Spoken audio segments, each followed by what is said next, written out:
একদিন রাসূলুল্লাহ সাল্লাল্লাহু আলাইহি ওয়াসাল্লাম মসজিদের পাশ দিয়ে হেঁটে যাচ্ছেন, মসজিদে নববীর পাশ দিয়ে। তখন সাহাবায়ে কেরাম রাদিয়াল্লাহু আনহুম আজমাইন তারা মসজিদের মধ্যে বসে একটা বিষয় নিয়ে কথোপকথন করছিলেন।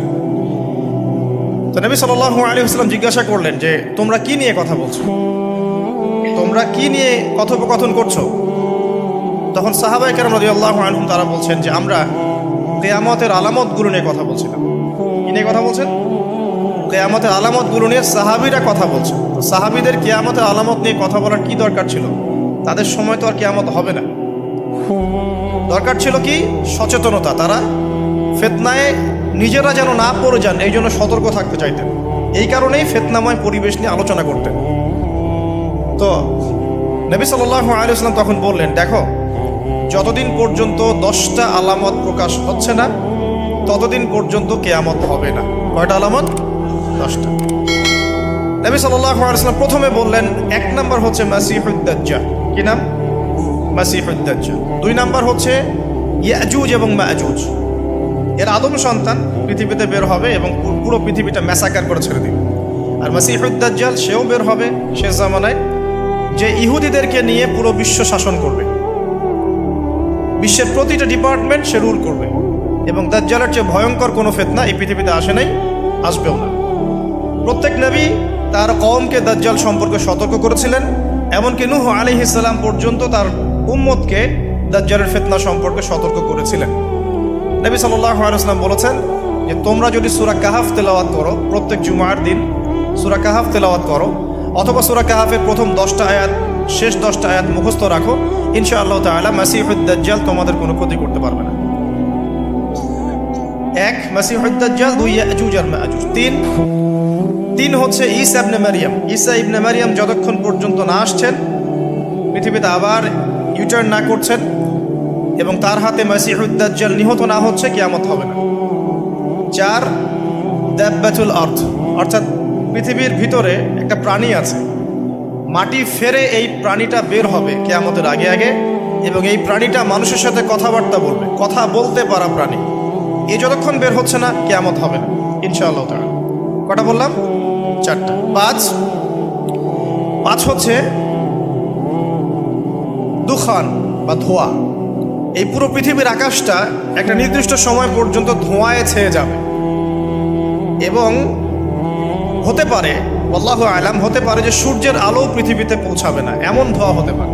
পুরো পৃথিবীটা ধোঁয়ায় ছেয়ে যাবে, এটা সূরা দুখানের মধ্যেও বলা আছে। এটা 5। 6 নম্বরে নবী সাল্লাল্লাহু আলাইহি ওয়াসাল্লাম বলছেন যে একটা ভূমিকম্প হবে পৃথিবীর পূর্ব দিকে। পৃথিবীর পূর্ব দিক মানে এই যে ভারত, পাকিস্তান, বাংলাদেশ, শ্রীলঙ্কা, ইন্দোনেশিয়া, ঠিক আছে, এই সিঙ্গাপুর, এই যে কন্টিনেন্ট, মালয়েশিয়া, এটা পৃথিবীর পূর্ব দিক। এদিকে একটা ভূমিকম্প হবে। তারপরে 7 পৃথিবীর পশ্চিমে একটা ভূমিকম্প হবে। পশ্চিম মানে বোঝেন না? পশ্চিমা বিশ্ব না, সৌদি আরব, পশ্চিমা বিশ্ব, ব্রিটেন, ফ্রান্স, জার্মানি, তারপরে যে রাশিয়ান কন্টিনেন্ট, হ্যাঁ, ইউক্রেন, এদিকে আপনার আমেরিকা, এই পুরো পশ্চিমা বিশ্ব, এখানে একটা ভূমিকম্প হবে বড়। এবং এগুলো এমন হবে যেগুলোতে ভূমি মাটিতে ধসে যাবে, মাটিতে ডুবে যাবে। ভূমিকম্প না, ভূমিধস। 8 পৃথিবীর মাঝখানে মধ্যপ্রাচ্যে একটা ভূমিকম্প হবে, যেখানে আমাদের সো কল্ড আমিরুল মুমিনিনরা থাকে, যারা আমেরিকা এবং ইসরায়েলের বন্ধু, এদের এখানে একটা ভূমিকম্প হবে ইনশাআল্লাহ। 9 ইয়েমেন থেকে একটা আগুন বের হবে। ইয়েমেন থেকে একটা আগুন বের হবে, যে আগুন মানুষকে হাসরের মাঠের দিকে তাড়িয়ে নিয়ে আসবে। আরেকটা বলেছেন 10 নম্বর, যেটা এই মুহূর্তে আমি ঠিক মনে করতে পারছি না। তো এই 10টা আলামতের কথা নবী সাল্লাল্লাহু আলাইহি ওয়াসাল্লাম বলেছেন, না হওয়া পর্যন্ত, এই 10টা আলামত না আসা পর্যন্ত কিয়ামত হবে না। ঠিক আছে?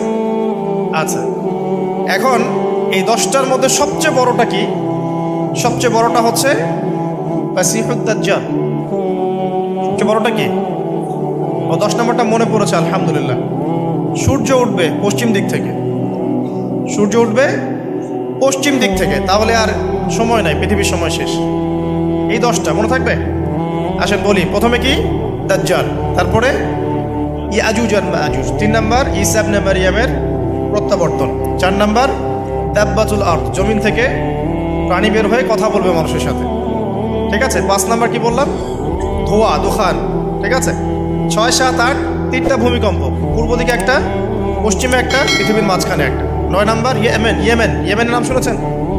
ওই যে যেখানে সৌদিরা বোম মারছে আর কি, ইয়েমেনের বাচ্চাদেরকে বোম মারে হত্যা করছে না, জানেন না খবর?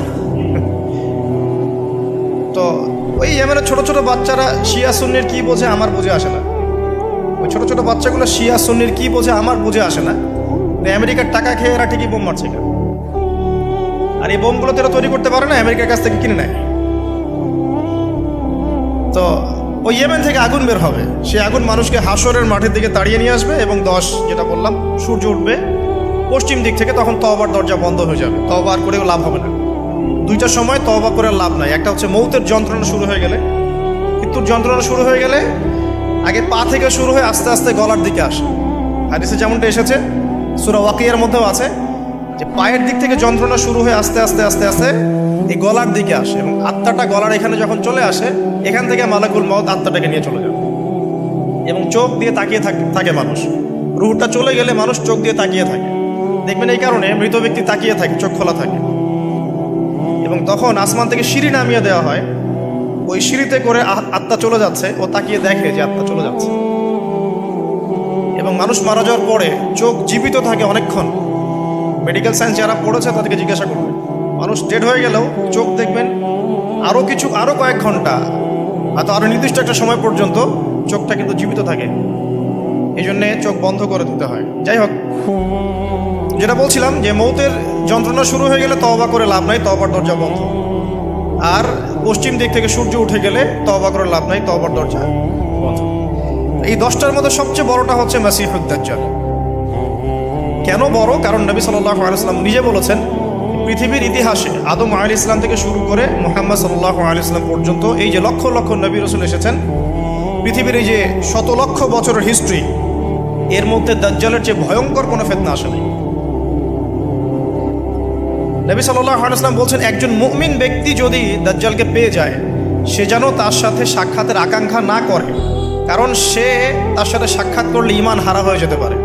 সে এত বড় ফিতনা হবে, এত বিশাল ফিতনা হবে। এই যে ছোট্ট একটা ফিতনা সুদ থেকে কি আমরা মুক্ত থাকতে পারছি? সবাই সুদের মধ্যে পড়ে যায় নাই? এই যে মেয়েদের ফিতনা, মেয়েদের যে ফিতনা, বেহায়াপনা, এখান থেকে কি আলেম জালেম কেউ বাকি আছে? সবাই ফিতনায় পড়ে যাচ্ছে আমরা। ফেসবুকে ঢুকবেন, আপনি না চাইলেও আপনাকে দেখা যাবে নগ্ন ছবি দেখতে আপনি বাধ্য হচ্ছেন। টিভি দেখতে বসবেন, আপনি না চাইলেও নগ্ন ছবি দেখতে আপনি বাধ্য হবেন। এই যে ফিতনা, বাঁচতে পারছি না, সুদ থেকে বাঁচতে পারছি না, বেহায়াপনা থেকে বাঁচতে পারছি না। পর্নোগ্রাফি থেকে কেউ বাঁচতে পারে?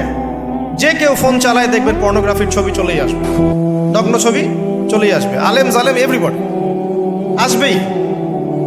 তারপরে আপনার মাদক, এই মাদকের ফিতনা থেকে কি সবাই বেঁচে থাকতে পারছে? এরকম অনেক ফিতনা আছে যেগুলো থেকে মানুষ চাইলেও বাঁচতে পারছে না। আমরা হয়তো বাইরে দাড়ি টুপি পাগড়ি জুব্বা লাগিয়ে ঘুরছি ঠিকই, কিন্তু আমরা এরকম সামাজিক ফিতনাগুলো থেকে কেউই সেফ না। এই যে আপনাদের এলাকায় যে ফিতনাগুলো ছড়িয়ে পড়েছে, আস্তে আস্তে বাড়ছে না? এমন ফিতনা বেড়ে যাচ্ছে। তো এগুলো যদি আমাদেরকে গ্রাস করে ফেলতে পারে, তাহলে এই পৃথিবীর সমস্ত ফিতনা একসাথে করলেও দাজ্জালের ফিতনা সমান হবে না। আমি কি বোঝাতে পারছি? পৃথিবীতে চলমান যত ফিতনা আছে, ব্যক্তিগত ফিতনা, পারিবারিক ফিতনা, সামাজিক, অর্থনৈতিক, পলিটিক্যাল, সব ফিতনাগুলো এক জায়গায় করলেও মাসিহুদ দাজ্জালের মতো ভয়ঙ্কর হবে না। এই জন্য নবী সাল্লাল্লাহু আলাইহি ওয়াসাল্লাম বলছেন, দাজ্জালের চেয়ে ভয়ঙ্কর কোনো ফিতনা আসেও নাই, আসবেও না। প্রত্যেক নবী আলাইহিস সালাম তার কওমকে এই ফিতনা সম্পর্কে সতর্ক করতেন।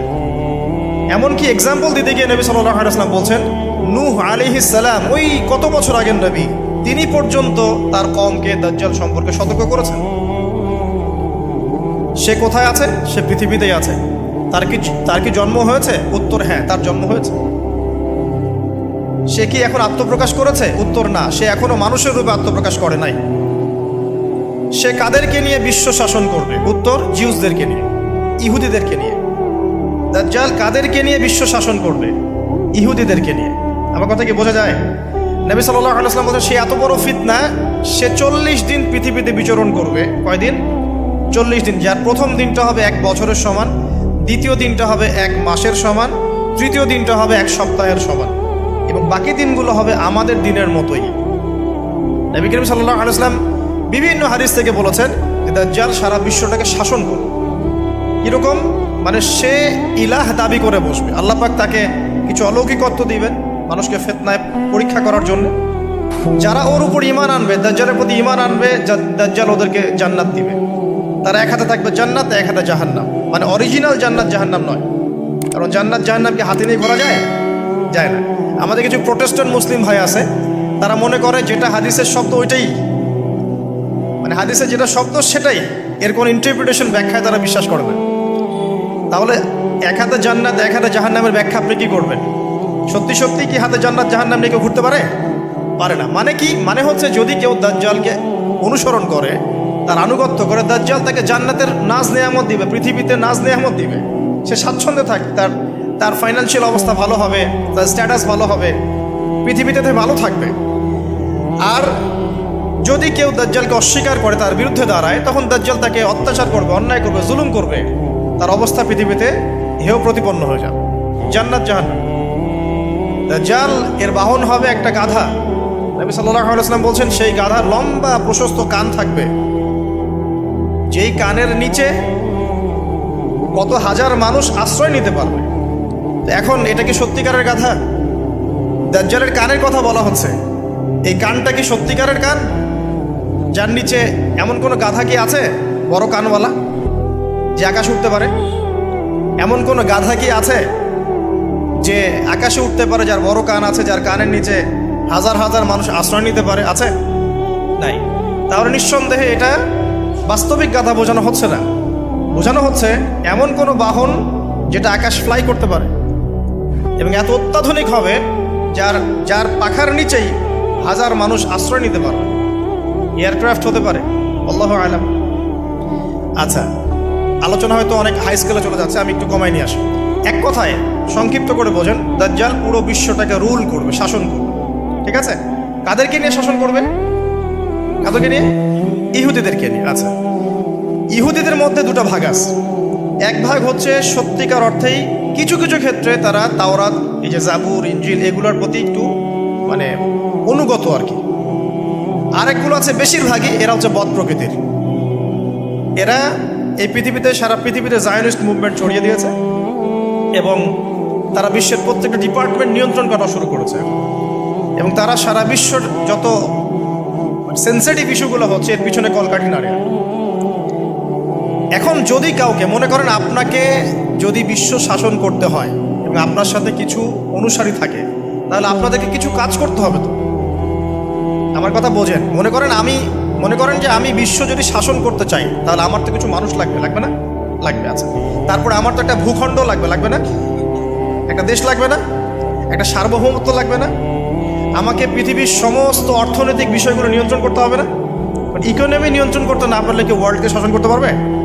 মনে করেন ওয়ার্ল্ডের ব্যাংকিং সিস্টেম, ইকোনমিকে কেউ নিয়ন্ত্রণ করছে না, সে কি রুলিং স্টেট হতে পারবে? শ্রীলঙ্কা, সে কি বিশ্বের রুলিং স্টেট? সে কি বিশ্বের অর্থনীতি নিয়ন্ত্রণ করে? বরং সে তো দেউলিয়া হয়ে গেল, তাই না? আমেরিকা, ইসরায়েল, ওরা কি দেউলিয়া হয়েছে? না। তারা কি বিশ্বের অর্থনৈতিক বিষয়কে নিয়ন্ত্রণ করে? করে। চায়না, তারা কি দেউলিয়া হয়েছে? তারা কি বিশ্বের অর্থনীতি নিয়ন্ত্রণ করতে পারে? পারে। তো এক কথায় বোঝেন, আপনাকে যদি রুল করতে হয় সারা ওয়ার্ল্ডকে, প্রথমত আপনার একটা ল্যান্ড লাগবে, একটা কিছু মানুষ লাগবে আপনার, এবং সেই মানুষগুলো রামসাম যদুমধু হলে হবে না, সেই মানুষগুলো হতে হবে সবচেয়ে বুদ্ধিদীপ্ত মানুষ, ট্যালেন্টেড মানুষ, যারা পৃথিবীর সব কিছু নিয়ন্ত্রণ করার যোগ্যতা রাখে। সায়েন্টিস্ট লাগবে আপনার ইকোনমিস্ট লাগবে, আপনার কলামিস্ট লাগবে, মিডিয়ার পার্সন লাগবে, পলিটিশিয়ান লাগবে, সূক্ষ্ম বুদ্ধিসম্পন্ন মানুষ লাগবে। এই মানুষগুলো কি তারা জোগাড় করতে পেরেছে? পশ্চিমা সভ্যতা পেরেছে? আচ্ছা, আর কি লাগবে? আপনার নির্দিষ্ট ভূখণ্ড লাগবে এবং ভূখণ্ডটা স্বাধীন হতে হবে, কারো পরাধীন হলে চলবে না। ইসরায়েল কি স্বাধীন হয়েছে? ইহুদিরা কি রাষ্ট্র গঠন করেছে? করে নাই? আপনারা তো খবরই রাখেন না দেখে। ইহুদিরা কি রাষ্ট্র গঠন করে নাই? কত সালে বলেন? সুবহানাল্লাহ, এমনি হবে না। 1948-এ তো রাষ্ট্র গঠন তো অনেক আগেই হয়েছে। 1948-এ তো সে জানান দিয়েছে, কিন্তু রাষ্ট্র গঠন অটোম্যানদেরকে হারানোর পরেই হয়েছে। যখন প্রথম বিশ্বযুদ্ধ হয়ে গেছে, তারপরে অটোম্যান এম্পায়ারদেরকে হটিয়ে তারা তো রাষ্ট্র মোটামুটি দখল করেই ফেলেছে। তারপর আস্তে আস্তে রাষ্ট্রের আয়তন বাড়িয়েছে মাত্র। 1948-এর দিকে এসে তারা পুরো বিশ্বকে জানান দিয়েছে আমরা একটা পুরো রুলিং স্টেট হতে যাচ্ছি আপকামিং। তো যাই হোক, তারা রাষ্ট্র কায়েম করেছে। আপনাকে সারা ওয়ার্ল্ড রুল করতে হলে প্রথমত আপনার স্টেট লাগবে, স্টেট ওরা কায়েম করে ফেলেছে।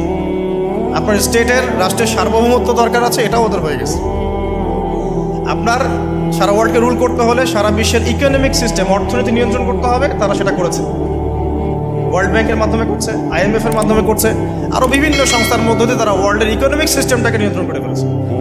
আপনি এর বাইরে যেতেই পারবেন না, এমনভাবে নিয়ন্ত্রণ করে ফেলেছে আপনি এর বাইরে যেতেই পারবেন না। এবং আরও কি দরকার? ম্যান পাওয়ার, জনসমষ্টি দরকার। এই জনসমষ্টির জন্য তারা ইউনাইটেড নেশনস ফর্ম করে ফেলেছে। আপনি ইউনাইটেড নেশনসের বাইরে যেতেই পারবেন, কেউ পারবে না। এখনকার এই রাষ্ট্রের, এই বিশ্বের কারো পক্ষে সম্ভব না। এর বাইরে গিয়ে কিছু করা কারো পক্ষে সম্ভব না, করতে গেলেই শেষ করে ফেলাবে। আর কি দরকার? আপনার সারা ওয়ার্ল্ডের মিডিয়া প্রযুক্তি নিয়ন্ত্রণ করতে হবে। মিডিয়া নিয়ন্ত্রণে না থাকলে আপনি ইসলামকে আর মৌলবাদী সন্ত্রাসী ধর্ম বলে প্রচার করতে পারবেন না। তো মিডিয়া নিয়ন্ত্রণ করতে হবে। মিডিয়া অলরেডি নিয়ন্ত্রিত ওদের, সমস্ত বড় বড় মিডিয়া ওদের হাতে। আর কি লাগবে আপনার? টেকনোলজি। এই যে আপনি গুগল চালান, অ্যাপেল ইউজ করেন, এইটা ওইটা করেন, ফেসবুকিং, ইউটিউবিং, সব কিছু ওদেরই। আর আমরা মনে করি ফেসবুকের মধ্যে দিয়ে আমরা দিন কায়েম করে ফেলাবো একেবারে। মানে ইহুদি খ্রিস্টানদের প্ল্যাটফর্মে আইসা ওর মধ্য দিয়ে আমি চাচ্ছি দিন ইসলাম প্রতিষ্ঠা করে খেলাফত কায়েম করে ফেলাবো একেবারে। কত বড় বোকা! এটা মাছ ধরার জাল বিষয় রেখে দিছে একটা। এগুলো হচ্ছে জাল, কারা কারা টোপ দেয় ওইটা ধরে টান দিবে ওরা।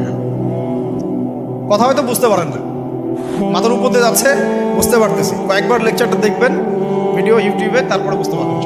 এগুলো মাছ ধরার টোপ, জাল ফেলেন না আপনারা? বাঘ শিকার করার জন্য হরিণকে বিসর্জন দেয় না মানুষ? এগুলো সেই টোপ।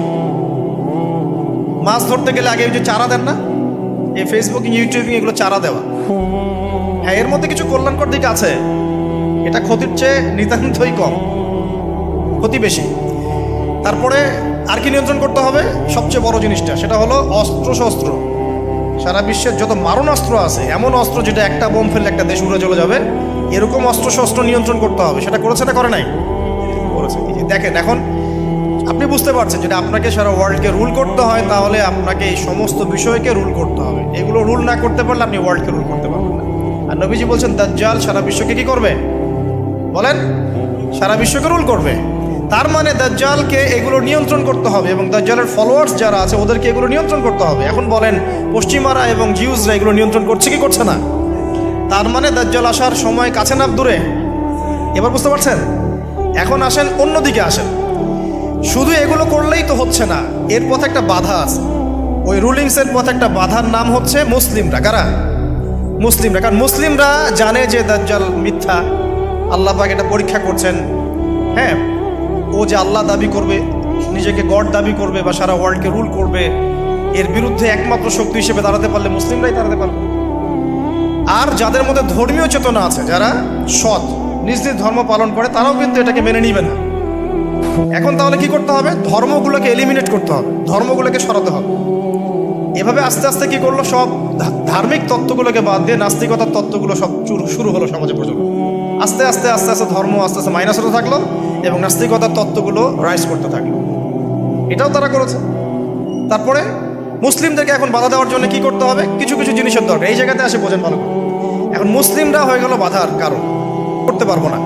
ওদের কাছে কোরআন আছে, ওদের কাছে হাদিস আছে, ওদের নবী মুহাম্মদ সাল্লাল্লাহু আলাইহি ওয়াসাল্লাম শেষ নবী, এবং মুহাম্মদ সাল্লাল্লাহু আলাইহি ওয়াসাল্লামের ফলোয়ার্সরা প্রায় 1400 বছর বিশ্বটা শাসন করেছে, করে নাই?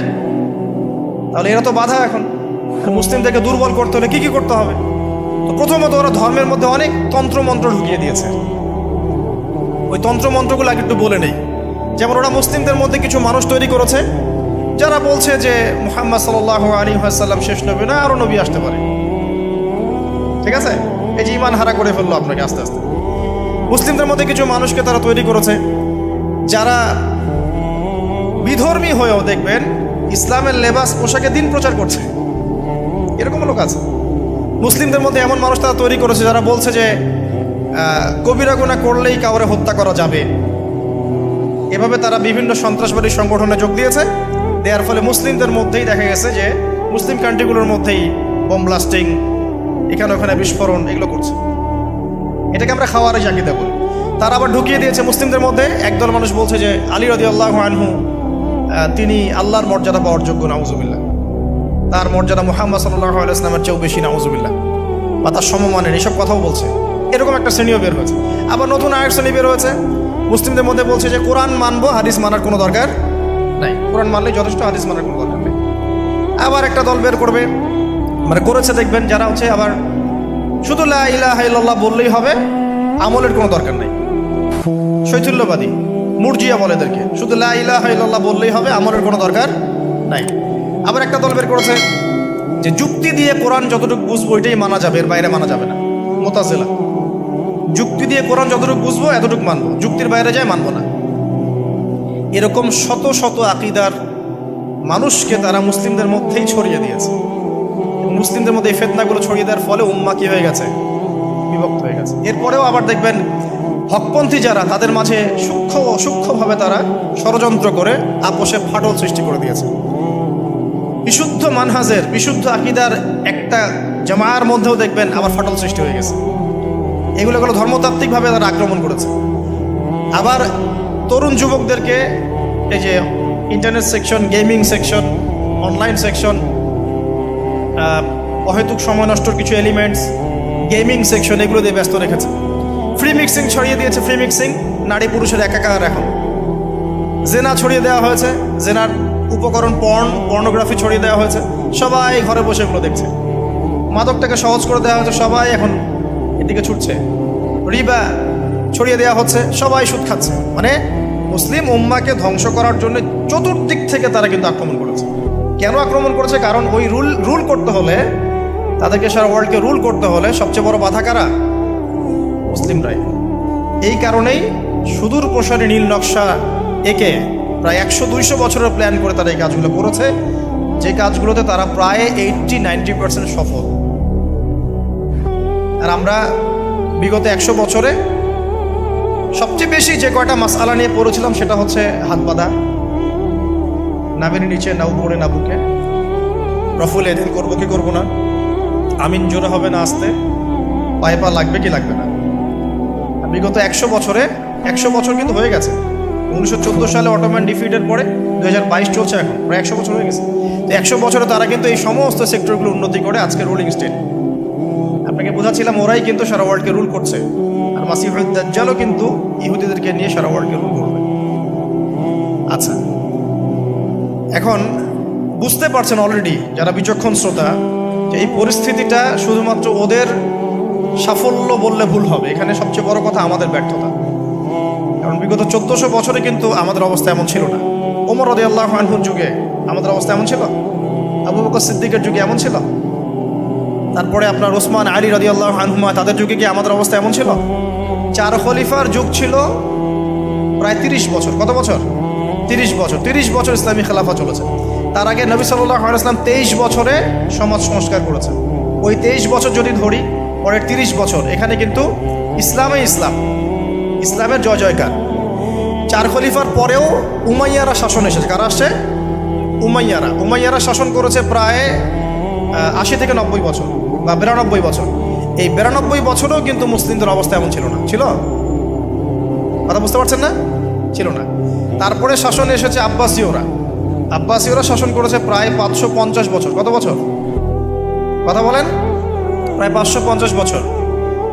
এই 550 বছরেও মুসলিমদের অবস্থা এমন ছিল না যেমনটা এখন আজকে আছে। তারপরে ফাতিমি খেলাফত গিয়েছে, তুলুনি খেলাফত গিয়েছে, এদিকে মামলুকদের শাসন গিয়েছে, কর্ডোভার ইসলামিক খেলাফত গিয়েছে, মোগলরা চলে গেছে, উসমানীয়রা চলে গেছে। মুসলিমদের অবস্থা কিন্তু এমন ছিল না। এই হিস্ট্রিগুলো কয়জন জানো? এই 1400 বছর ইসলামের হিস্ট্রিগুলো কয়জন জানো? এই 1400 বছরে আমাদের অবস্থা কিন্তু এমন ছিল না। এখন বর্তমান সিচুয়েশন আর এই 1400 বছরের সিচুয়েশনকে আমরা মিলাতে পারছি না। পারছি না। করণীয় কি আপনার? কেন হলো এই অবস্থা? কি করতে হতো বা কি করা উচিত? কেন হলো এই অবস্থা? মোটা দাগে কয়েকটা কথা হচ্ছে, আমরা বেশিরভাগই ইল্লা মাশা আল্লাহ, আমরা বেশিরভাগই কোরআন এবং সুন্নাহ থেকে দূরে সরে আসছি, 1 নাম্বার। 2 নাম্বার, আমরা বেশিরভাগই আমলের দিকে জোর যতটা না দিয়েছি, ইলম অর্জন, জ্ঞান অর্জনের দিকে অত বেশি জোর দেইনি। কথা বুঝতে পারছেন? আমরা আমলের দিকে জোর দিচ্ছি না এমন না, আমল করতে চাই আমরা খুব, কিন্তু কোরআন সুন্নাহর গভীর জ্ঞান অর্জন করা এবং সমসাময়িক বিশ্বের জ্ঞানগুলো অর্জন করার দিকে আমরা কিন্তু খুব একটা ফোকাস করছি না। অনেকে তো এখন পর্যন্ত এই যুগে এসেও জেনারেল শিক্ষাকে স্বীকৃতি দিচ্ছেন না। এই শিক্ষাটার দরকার আছে, কোরআন সুন্নাহর সাথে এই শিক্ষাটা অর্জন করলে বিশ্বকে এগিয়ে নেওয়া যাবে, আমরা তো স্বীকৃতি দিচ্ছি না। ইংরেজি শিখলে এখনও অনেকের চুলকানি হচ্ছে, এটা দরকার নাই। ম্যাথামেটিক্সের দরকার নাই, সায়েন্সের দরকার নাই, আইসিটির দরকার নাই, হ্যাঁ, আন্তর্জাতিক বিশ্ব সম্পর্কে জানার দরকার নাই। এগুলো কিন্তু আমরা এখনও ঢুকাচ্ছি না, ঢুকালেও খুব লো স্কেলে, যেটাতে খুব একটা কাজ হচ্ছে না। দেখেন, আমরা আমলের দিকে খুব ফোকাস করেছি ঠিকই, কিন্তু পরিপূর্ণ জ্ঞান অর্জনে কনস্ট্রাকটিভ সিলেবাসের দিকে আমরা কিন্তু সবাই ফোকাস করি নাই। বিগত 100 বছর আমরা পিছিয়ে আসছি এখানে।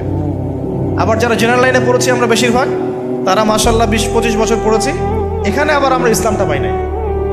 এখানে ইসলাম থেকে আমরা আবার সরে আসছি। আমরা অনেক কিছু শিখেছি, ডক্টর হয়েছি, ইঞ্জিনিয়ার হয়েছি, পলিটিশিয়ান হয়েছি, ইকোনমিস্ট হয়েছি, কিন্তু ইসলামিক বেসিক জিনিস জানি না। অজুর ফরজ জানি না, নামাজের ফরজ, ওয়াজিব, সুন্নাত, মুস্তাহাব জানি না, আছে না? ফরজ গোসল কেমন করে করতে হয় সেটাও আমরা বুঝতে পারছি না, জানি না অনেকেই। পরে যখন হেদায়েত আসে তখন আবার পড়াশোনা শুরু করি, তখন জানি। সিলেবাস ওয়াইজ আপনি পাচ্ছেন না। এখানে জ্ঞানের একটা দ্বৈততা আছে না, মেরুকরণ আছে না? এই জ্ঞানের মেরুকরণ হচ্ছে দায়ী, প্রথম কথা। তারপরে হচ্ছে কোরআন সুন্নাহ থেকে সরে আসা, 2 নাম্বার। 3 নাম্বার, আমল করেছে ঠিকই, কিন্তু পরিপূর্ণ আমলে আমরা বিশ্বাসী না অনেকেই। হ্যাঁ, যে আমলগুলো করলে কোনো সমস্যা হয় না সেগুলো করছে ঠিকই, যে আমলগুলো করলে সমস্যা হবে সেগুলো আবার করতে চাই না। কীরকম? নামাজ পড়লে কোনো সমস্যা নাই, আপনি নামাজ পড়বেন, তাসবিহ তাহলিল করবেন, হ্যাঁ, আপনি সময় লাগাবেন, ওকে ফাইন। কিন্তু সুদ নিয়ে কথা বললে বা সুদের এগেনস্টে কিছু করলে প্রবলেম, আপনি করতে যাচ্ছেন না। ওটা নিয়ে লেকচার দিলে আপনার চাকরি থাকবে না, আপনার ইমামতি থাকবে না। আপনি স্টেজে উঠছেন, মাহফিল কমিটি কানে কানে বলে দিচ্ছে যে এখানে ভাই অনেক সুদ করে আছে, সুদ নিয়ে কথা বলা যাবে না, এখানে ভাই অমুক আছে, ভাই এগুলো নিয়ে কথা বলা যাবে না। হ্যাঁ, আমাদের মাহফিলে যিনি দান করেছেন উনি আবার অনেক বড় তামাকের ব্যবসায়ী, তামাক নিয়ে কথা বলেন যাই বলে। এই যে পরিপূর্ণ যে আমল, মানে ইসলামের পরিপূর্ণতা আমি আমল করব, পারি না পারি আগে বিশ্বাস তো করবো যে হ্যাঁ পরিপূর্ণটাই ইসলাম, এখন পারছি না সেটা আলাদা বিষয়। এখান থেকে আমরা অনেকে সরে আসছি। আর কি দেখেন, আমরা কিন্তু আদর্শ পরিবারটা করতে অনেকে ব্যর্থ হয়েছি। 4 নাম্বার, 5 নাম্বার, পরিবারের একজন নামাজ পড়ে, বাকিরা পর্দা নাই, নামাজ নাই, খেয়ালও নাই আমাদের। আবার দেখবেন আমাদের মা বোনদের পর্দা শিথিলতা করে দিয়েছি আমরা, সব জায়গায় উন্মুক্ত হয়ে পড়ছে। তার চেয়ে বড় কথা, আমরা কিন্তু অনেকে আবার হারাম রিজিকে ঢুকে গেছি। রিজিকের ক্ষেত্রে আমরা হালাল হারামের পরোয়া করছি না, সুদ ঘুষ জেনা ব্যভিচার সবখানেই আছে, দুর্নীতি সব জায়গায় আছে। তো এই আর কি কারণ। সবচেয়ে বড় কথা, ইউনাইটেড নেশনসটা, মানে আমাদের মুসলিম উম্মার ইউনিটিটা নষ্ট হয়ে গেছে। সবাই বাহ্যিকভাবে যদি বলি আমরা সবাই ভাই ভাই, কিন্তু আপোষে আমরা আসলে হিংসাত্মক মনোভাব পোষণ করছি, বোধ পলিটিক্যালি এবং ধর্মতাত্ত্বিকভাবে। দেখবেন এই যে সিজন আসবে, ইলেকশনের সিজন, নিজের ভাই, আপন ভাই ভাই মারামারি করবে। উভয় মুসলিম, ওই ভাইও মুসলিম, এক্স, এই ভাই ওয়াই, এও মুসলিম, এক্স ওয়াই মারামারি করে, দুজনে মুসলিম। দুনিয়ার জন্য, দুনিয়ার একটা ক্ষমতার জন্য উভয় ভাই ডেমোক্রেটিক পদ্ধতি থেকে মারামারি করে জীবন শেষ। অথচ দুইজনই আমার ভাই, দুজন মরলে জানাজা পড়বো, তাই না? দুজনে মুসলিম, আমরা চাবো দুজনে জান্নাতে যাক। একইভাবে ধর্মের দিকে দেখবেন, 2টা মুসলিম দল এই রক্ত মাংস খাওয়াখাওয়ি করছে, 2টা মুসলিম বক্তা একজন একজনকে কামড়াকামড়ি করছে, 2টা মুসলিম মানে মানহাজের মানুষ উভয় একে অপরকে কাদা ছড়াছড়ি করছে। এই যে ছোট মানসিকতা, মানে কি বলবো, যে মিন মাইন্ডেড সাইকোলজি, এটা আমাদের উম্মার ভাঙনের জন্য অনেকটা দায়ী আর কি। আমরা লিবারেল হতে পারি নাই, উদার হতে পারছি না, সবাইকে ভাই মনে করতে পারছি না, সবার কল্যাণকামী হওয়ার মানসিকতাটা হারিয়ে যাচ্ছে। এই জিনিসগুলো আমাদের পিছিয়ে পড়ার অন্যতম কারণ হয়ে দাঁড়িয়েছে। আর পলিটিক্যাল ইস্যুগুলো তো বাদ, কারণ আমরা তো ওই লেভেলে যাই নাই। এখন তো ইসলামিকভাবে ওইটা সব জায়গায় ইম্পোজ করা হয় নাই, এই কারণে আপনি ওয়ার্ল্ড অ্যাফেয়ার্সে গিয়ে ইসলাম নিয়ে কথা বলতে পারছেন না। তো অনেকগুলো কারণেই আমরা পিছিয়ে পড়েছি। এই কারণগুলো কীভাবে সলভ করা দরকার সেটা আপনারা আরও ভালো বুঝতে পারছেন। জ্ঞান অর্জনের দরকার আছে, এখন আমল বাড়িয়ে দেওয়া দরকার আছে, আদর্শ পরিবারের প্রয়োজন আছে, হালাল রিজিকের প্রয়োজন আছে, পর্দায় চলে আসার দরকার আছে, আমাদের আগামী প্রজন্মকে মানুষ করার দরকার আছে, উম্মার ঐক্যবদ্ধতার পিছনে কাজ করার দরকার আছে, এবং ইসলামের বিরুদ্ধে যে বিভ্রান্ত মতবাদগুলা, এগুলোর বিপক্ষে দালিলিক জবাব দেওয়ার প্রয়োজন আছে। এভাবে কিন্তু আমরা আবারও ওই নতুন জায়গায় আসতে পারবো ইনশাআল্লাহ। আমি হতাশাবাদীদের অন্তর্ভুক্ত নই, আমি ব্যক্তিগতভাবে, এবং এই উম্মা কখনো হতাশ হবে না ইনশাআল্লাহ।